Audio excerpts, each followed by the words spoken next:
쿠데타와 계엄령은 현대 정치에서 큰 혼란을 가져오는 사건들입니다. 그런데 성경에도 권력을 둘러싼 음모와 반란, 비상사태와 같은 사건들이 기록되어 있습니다. 오늘은 성경 속에서 이러한 사건들이 어떻게 전개되었는지 살펴보며 하나님께서 이를 통해 어떤 교훈을 주셨는지 탐구해 보겠습니다. 압살롬은 다윗 왕의 아들로서 뛰어난 외모와 카리스마를 가지고 있었습니다. 하지만 그는 자신의 야망을 품고 아버지 다윗의 왕좌를 차지하기 위해 쿠데타를 계획했습니다. 사무엘하 15장에 따르면 그는 백성들의 신뢰를 얻기 위해 성문 앞에서 사람들의 문제를 들어주며 다윗 왕의 통치에 불만을 가진 이들의 마음을 사로잡았습니다. 압살롬은 헤브론에서 스스로 왕으로 선언하며 반란을 시작했습니다. 그는 다윗의 주요 고문 중 한 사람인 아히도벨의 도움을 받으며 자신의 세력을 확장했습니다. 다윗은 압살롬의 계획이 퍼지자 급히 예루살렘을 떠나야 했습니다. 다윗은 백성들과 함께 요단강을 건너며 자신을 지키려 했습니다. 그는 하나님께 자신의 운명을 맡기며 압살롬의 반란이 결국 하나님의 뜻 안에서 이루어질 것임을 믿었습니다. 결국 압살롬과 다윗의 군대는 전투를 벌였고 압살롬은 자신이 탄 나귀가 나무에 걸리면서 목숨을 잃게 됩니다. 다윗은 아들의 죽음을 듣고 내 아들 압살롬아, 내 아들아 라고 통곡하며 권력 다툼이 가족을 파괴하는 비극을 보여주었습니다. 열왕기하 9장에서 우리는 하나님의 명령을 받아 반란을 일으킨 예후를 만날 수 있습니다. 엘리사는 예후에게 기름을 붓고 그를 이스라엘 왕으로 세우며 아합 왕가를 제거하라는 하나님의 명령을 전했습니다. 예후는 자신의 군사들을 이끌고 요람 왕을 제거하기 위해 나아갔습니다. 그는 요람 왕을 전장에서 죽였고 유다의 왕 아하시아도 함께 제거되었습니다. 이는 하나님의 심판이 아합의 집에 임했음을 보여줍니다. 예후는 이세벨이 있는 예루살렘으로 진격했습니다. 이세벨은 창문에서 그를 내려다보며 조롱했지만 예후는 그녀를 죽이고 아합 왕가를 완전히 멸했습니다. 이는 하나님의 심판을 행하는 도구로 사용된 예후의 강력한 쿠데타를 상징합니다. 예후는 하나님의 명령에 따라 왕좌를 차지했지만 그의 통치는 잔혹함과 우상숭배를 근절하지 못한 점에서 비판받습니다. 이는 하나님의 뜻을 따르는 것의 중요성을 다시 한번 상기시킵니다. 아달랴는 유다의 유일한 여왕으로 그녀의 권력 장악은 잔혹함과 혼란으로 점철되어 있었습니다. 열왕기하 11장과 역대하 22장에 따르면 그녀는 자신의 아들이 죽자 왕실의 모든 왕자를 학살하여 권력을 잡았습니다. 이는 사실상 계엄령과 같은 공포 정치를 의미했습니다.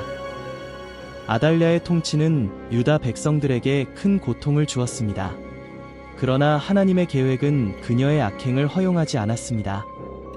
제사장 여호야다는 아달랴의 학살을 피해 살아남은 요아스를 성전에서 숨겨 키웠습니다. 그는 아달랴의 통치를 끝내고 요아스를 왕으로 세우기 위해 계획을 세웠습니다. 7년 후 여호야다는 요아스를 왕으로 선포하며 반란을 일으켰습니다. 아달랴는 제거되었고 유다는 다시 하나님께로 돌아갔습니다. 이는 공포와 폭력이 하나님의 섭리를 이길 수 없음을 보여주는 강력한 예입니다.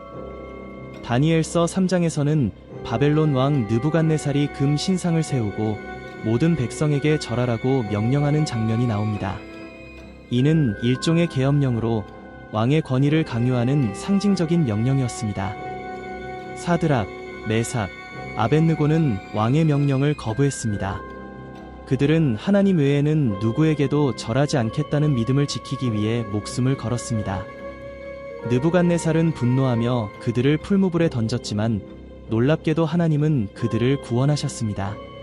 불 속에서 그들은 다치지 않았으며 심지어 옷도 타지 않았습니다. 이 사건은 하나님의 주권이 인간의 권위와 명령을 초월한다는 것을 증명하며 믿음의 승리를 보여주는 강력한 이야기입니다. 에스더서에서 하만은 유대인을 모두 제거하려는 음모를 꾸몄습니다. 그는 왕을 설득하여 유대인을 학살하라는 칙령을 내렸고 이는 유대인들에게 절망적인 상황을 만들었습니다. 그러나 에스더는 금식하며 기도한 후 왕 앞에 나아갔습니다. 그녀는 목숨을 걸고 하만의 음모를 폭로했고 왕은 하만을 처형하며 유대인을 구했습니다. 이 이야기는 하나님의 섭리가 인간의 악한 계획을 뒤집고 하나님의 백성을 보호하신다는 것을 보여줍니다. 마태복음 2장에서 헤롯 왕의 폭정은 역사에 남을 극악무도한 권력 남용의 사례로 기록되어 있습니다.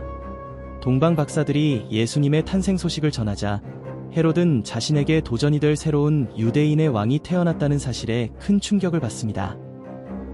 헤롯은 자신이 왕좌를 잃을까 두려워하여 베들레헴과 그 주변 지역의 2살 이하의 남자아이들을 모두 죽이라는 명령을 내렸습니다. 이는 단순히 정치적 음모가 아니라 무고한 생명을 잔혹하게 희생시키는 권력 남용의 극단적인 예였습니다. 성경은 이 사건을 라마에서 큰 곡성이 들리니 라헬이 그 자식들을 위하여 애곡하는 것으로 묘사합니다. 이는 하나님의 계획에 반하는 인간 권력의 폭정을 상징합니다. 그러나 하나님께서는 요셉에게 천사를 통해 경고하시고 예수님을 보호하기 위해 이집트로 피신하게 하셨습니다.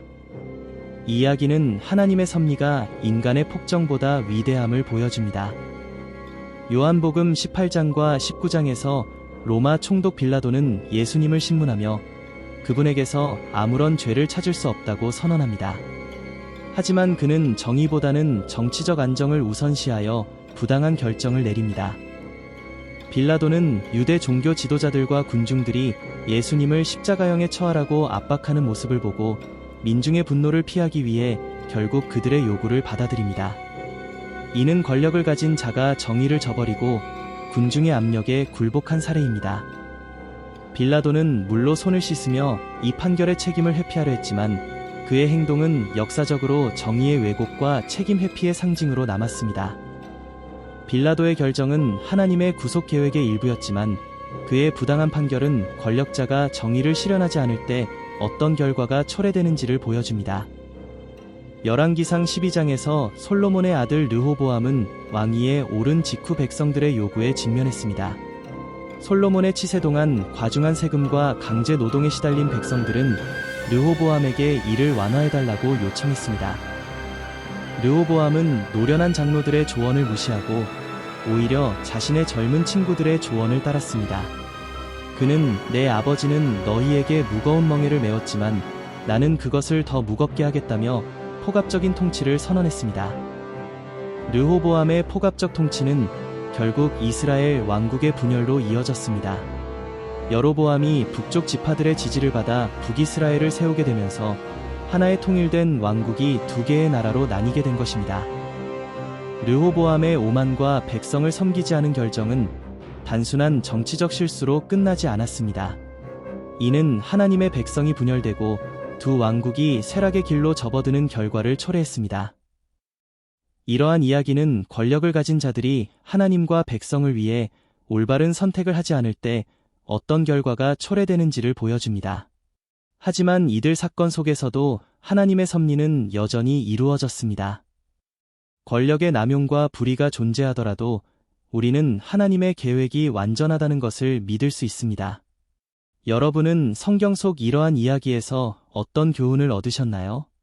댓글로 여러분의 생각을 나눠주세요. 더 많은 이야기를 함께 나누고 구원의 길을 찾아가길 원하신다면 구독과 좋아요, 알림 설정을 통해 계속 함께 해주세요. 항상 하나님 안에서 평안을 누리시길 기도합니다.